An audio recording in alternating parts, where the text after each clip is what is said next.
أعوذ بالله من الشيطان الرجيم بسم الله الرحمن الرحيم وما أرسلناك إلا رحمة للعالمين. یہ اللہ کا کرم ہے یہ مہینہ پیارے رسول صلی اللہ علیہ وسلم کے آنے کا بھی مہینہ اور جانے کا بھی. یہ مہینہ ہمارا وفات کہہ رہے ہمارے موت کے ہیں، تو یہ مہینہ اللہ کے پیارے رسول صلی اللہ علیہ وسلم کے آنے کا بھی ہے اور جانے کا بھی ہے. آنے کا کیا کہنا؟ آنے کا کیا کہنا کہ اللہ رب العزت نے پیارے رسول صلی اللہ علیہ وسلم کو جس دن بھیجا سویرے، ان کے بعد آپ درود کریں، اس وقت خانہ کعبہ کا طواف کر رہے تھے. ایک خانہ کعبہ ان کے پاؤں کے قریب آیا، جھکا تو وہ ڈر کے ہمارے پیچھے بھاگے. پیچھے سے مقام ابراہیم آ گیا، وہاں سے بڑی تیزی کے ساتھ نکلے کہ یہ کیا معاملہ. جب گھر پہنچتے ہیں، زنجیر کھٹکھٹاتے ہیں، تو حضرت آمنہ رضی اللہ تعالیٰ عنہا دروازہ کھولتی ہیں اور کہتی ہیں کہ مبارک ہو آپ کو کھولتا ہے. جس وقت پیارے رسول صلی اللہ علیہ وسلم اس دنیا میں تشریف لائے تو خانہ کعبہ بھی سجدے میں گر گیا. خانہ کعبہ بھی سجدے میں گر گیا. اور حال یہ تھا کہ جب پیارے رسول صلی اللہ علیہ وسلم اپنی ماں کے پیٹ کے اندر تھے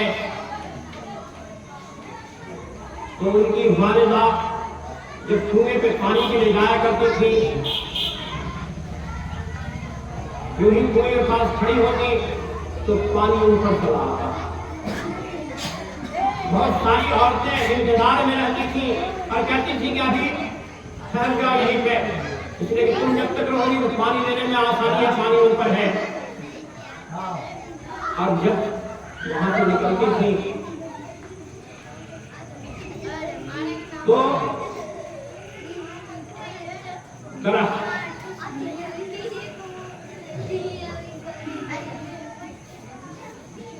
پتھر پہاڑ سب کا سب حضرت آمنہ رضی اللہ تعالیٰ کو سلام کیا.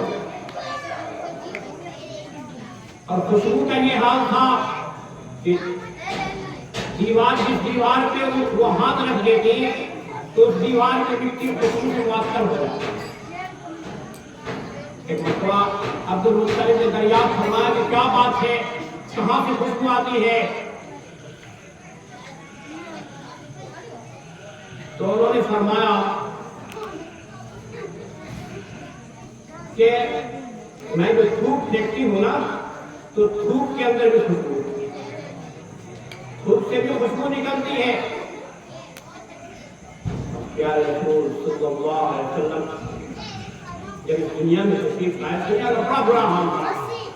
حضرت عیسیٰ علیہ نبینا علیہ السلام کے 570 سال کے بعد پیارے رسول صلی اللہ علیہ وسلم اس دنیا میں تشریف لائے. بڑا برا حال دنیا کا تھا.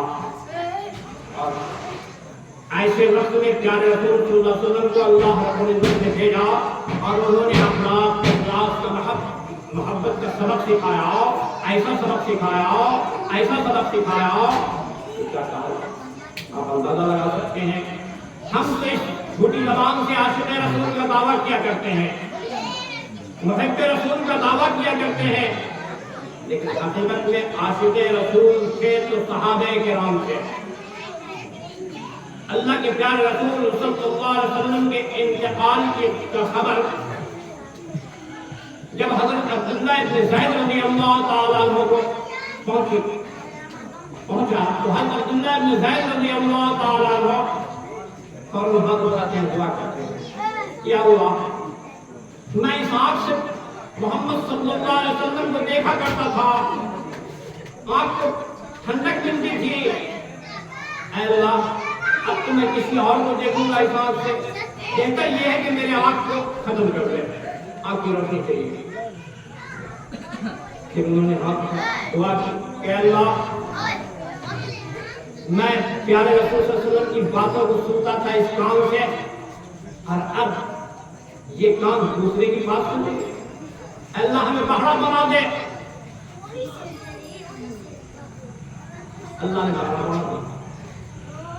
یہ عشق کا حال تھا, یہ محبت کا حال تھا کہ جو جان مانگو تو جان دے دو, جو مال مانگو تو مال دے دو, مگر یہ ہم سے نہ ہو سکے گا نبی کی جاہ و جلال دے دوں. یہ حال تھا صحابہ کرام کا. آج ہم صرف یہ جھوٹی زبان سے دعویٰ کرتے ہیں ہم عاشق رسول ہیں, محب رسول ہیں. کیسی محبت پیارے رسول صلی اللہ علیہ وسلم. میرے بھائی حقیقت تو یہ ہے کہ دنیا اور دنیا کی کوئی چیز نہیں ہوتی اگر پیارے رسول صلی اللہ علیہ وسلم نہیں ہوتے. اور پیارے رسول صلی اللہ علیہ وسلم کی امت بغیر مانگے ہوئے ہم کیا کریں, لیکن ہم کبھی اللہ کا شکر ادا نہیں کرتے. اللہ کا کتنا بڑا احسان ہے, کتنا بڑا کرم ہے کہ جب اللہ تبارک و تعالیٰ سے موسیٰ علیہ السلام تو باتیں کیا کرتے ہیں, کریم اللہ تھے, جب موسیٰ علیہ السلام اللہ رب العزت سے بات کر رہے تھے تو اللہ رب العزت نے کہا کہ دیکھو ایک امت آئے گی جو ایسی ہوگی کہ لوگوں کو بھلائی کی طرف بلائے گی, بری باتوں سے روکے گی, اتفاق و اتحاد پیدا کرے گی. تو موسیٰ علیہ السلام نے کہا کہ اللہ اتنی قیمتی اتنی اچھی امت جس کی آپ تعریف کر رہے ہیں اس امت کو ہم کو دے. تو اللہ رب العزت نے فرمایا وہ امت تو میرے محبوب کی امت ہے, وہ امت میرے حبیب کی امت ہے. اتنی قیمتی یہ امت جس کے لیے موسیٰ علیہ السلام اس امت کو طلب کر رہے ہیں, اور آج اس امت کا یہ حال, آج اس امت کا یہ حال کہ یہ امت اپنے آپ کو پہچان نہیں پا رہی. ہم ہیں کیا اپنے آپ کو ہم نے پہچان پا رہا ہے. نہیں ہیرا ہے روڈ والا پتھر بھی ہے, اور امتوں کے مقابلے سے اور امت جو ہے وہ روڈ کے پتھر کے مانند ہے اور یہ امت ہیرا کے مانند ہے. لیکن اگر ہیرا کو روڈ والا پتھر سمجھ لے تو پھر اس کی کوئی حفاظت نہ کر سکے گا, اس کو پہچان نہیں پائے گا, اس کو غائب کر دے. ہم نے پڑھا لا الہ الا اللہ محمد رسول اللہ صلی اللہ علیہ وسلم, اللہ نے ہمیں بڑا قیمتی بنایا ہے. لیکن آج افسوس اس بات پر ہے کہ یہ ایمان جیسے قیمت کو آج ہم قیمت نہیں سمجھتے کہ یہ قیمتی چیز ہے. آج ہم نماز کو قیمتی سمجھتے, حج کو قیمتی سمجھتے, علم کو قیمتی سمجھتے. کیوں اندازہ لگا دیجیے, ایک حاجی اگر شراب بیچنا شروع کر دے, دیکھیے ہنگامہ شروع ہو جائے کہ حج کر کے آیا حاجی ہے, شراب بیچ رہا, شراب پی رہا. لیکن ایک ایمان والا شراب کا کاروبار کر رہا ہے, ایک ایمان والا شراب پی رہا ہے. کوئی کہنے والا نہیں کہ باپ کے با ایک ایمان والا جس نے پڑھا لا الہ الا اللہ وہ شراب بیچ رہا, وہ شراب پی رہا. کیونکہ ایمان کو ہم پہچان لیں, اتنی قیمتی چیز, اتنی قیمتی چیز کہ ہم اس کی حفاظت نہیں کر پا رہے. اگر آج ہم سمجھ لیں کہ ایمان بہت ہی قیمتی چیز ہے, اللہ لگا لیجیے آپ اس کا بہت بڑا عالم تھا, لیکن ایمان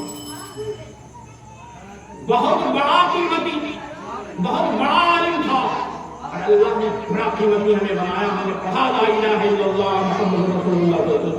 ہم اپنے آپ کو پہچانیں. اگر آج پہچان لیں کہ ہم ہیں کیا تو پھر ہم اس کی حفاظت کریں گے کہ ہمارے اوپر ذمہ داریاں ہیں کیا کیا, ہمارے اوپر ذمہ داریاں ہیں کیا کیا. آج کسی نمازی کو ہم دیکھیں دعا کرتے ہوئے نمازی ہمیں دعا کرنا, ایمان والا وہ دعا کرنا, کوئی نہیں کہتا ہے کہ ایمان والا ایک مسلمان دعا کرنا. اس کا مطلب یہ ہوا کہ نمازی کو ہم نے ایمان سے بڑا سمجھ لیا. میرے بھائی اگر ایمان نہ ہو آپ خوب حج کر لیں کوئی کام نہیں. ایمان اگر آپ کے پاس نہیں ہے خوب نماز پڑھیں خوب روزہ رکھیں کچھ کام دینے والا. بغیر ایمان کی آپ کا کوئی عمل کارگر نہیں ہو سکتا. تو پتہ یہ چلا کہ سب سے قیمتی ایمان ہے جس نے کہا لا الہ الا اللہ محمد رسول اللہ صلی اللہ علیہ وسلم. اتنی قیمتی چیز اندازہ لگا لیجیے جو کلمہ اللہ رب العزت نے ہمیں دیا ہے یہ کتنا قیمتی کلمہ ہے کہ آپ اندازہ لگا سکتے ہیں کہ کئی سو سال تک حضرت آدم علیہ السلام جن کو اللہ رب العزت نے جنت میں گھومنے کا حکم دیا اور فرمایا کہ انت تزوج الجنت وقلا منها رغدا حيث شئتما ولا تقربا هذه الشجرة فتكونا من الظالمين. اللہ نے کہا کہ تم اور تمہاری بیوی خوب جنت میں سیر کرو خوب کھاؤ خوب پیو خوب کھاؤ خوب پیو لیکن خبردار اس درخت کے قریب تک نہ جانا ورنہ تم ظالموں میں سے ہو جاؤ. اور اس درخت کے قریب جانے کا مطلب کیا تھا کہ جانے کے بعد لالچ پیدا ہوا اور انہیں ویسا ہی کیا جس کی وجہ سے دنیا میں بھیج دیے گئے اور کئی سو سال تک وہ روتے رہے. دیکھیں کہ یہ کلمہ خدا کی وحی ہے کہ یہی کلمہ ان کو خیال میں آیا کہ جب ہم جنت میں سیر کر رہے تھے تو ہم نے دیکھا کہ عرش کے سامنے لا الہ الا اللہ محمد رسول اللہ لکھا ہوا ہے. جب ہم جنت میں سیر کر رہے تھے تو ہم نے دیکھا کہ جنت کے درختوں کے پتوں پہ محمد رسول اللہ لکھا ہوا ہے. جب ہم نے دیکھا جنت کے اندر حوروں کو تو حوروں کی پیشانی میں نے دیکھا کہ محمد رسول اللہ لکھا ہوا ہے. معلوم پڑ گیا لا الہ الا اللہ محمد رسول اللہ. اور پھر معاف اندازہ لگا لیجیے یہ کلمہ اتنا قیمتی جو کلمہ اللہ رب العزت نے ہمیں عطا کیا ہے. لیکن افسوس اس بات پر ہے کہ ہم اپنی قیمت کو پہچان پا ہی نہیں رہے. بھائی قیمتی چیز جو ہوتی ہے اس کی کچھ حفاظت کرنی چاہیے. اگر قیمتی چیز کی حفاظت نہ کی جائے تو لٹیرے اس کے پیچھے لگے رہتے ڈاکو اس کے پیچھے لگے رہتے. نتیجہ یہ ہوتا ہے کہ اس پہ ڈھاکہ مار دیا جاتا ہے. اور سب سے بڑا ڈکیت جو ہمارا ہے ڈاکہ مارنے والا وہ ابلیس ہے جو ہمارے پیچھے لگا ہوا ہے. اب ہم اگر اپنے آپ کو نہ پہچانے اپنی قیمتی چیز کے بارے میں ہم نہ سوچیں کہ اللہ نے اتنا قیمتی ہمیں کیوں بنایا کیسے بنایا تو پھر ظاہر سی بات ہے ایمان کی حفاظت نہیں کریں. ایمان رکھتے ہوئے دعا بھی پڑھیں گے لا الہ الا اللہ. کہیں مسلمانے میں ہے کوئی بات نہیں جھوٹو بول لو. ارے مسلمانے میں ہے کوئی بات نہیں مڈر کر لو. مسلمانے میں ہے کوئی بات نہیں دعا شراب پیو. مولانا تو نہ عالم تو نہ حافظ تو نہ نمازی تو نہ حاجی تو نہ حاجی رہیں گے تب نہ جھوٹ بولیں گے. نمازی رہیں گے تب نہ شراب نہ بیچیں گے. عالم رہیں گے تب نہ شراب نہ پیئیں گے. عالم کو ہم نے بڑا سمجھ لیا نمازی کو بڑا سمجھ لیا اور جو سب سے قیمتی چیز ایمان ہے وہ ہماری نگاہ میں ہم آزاد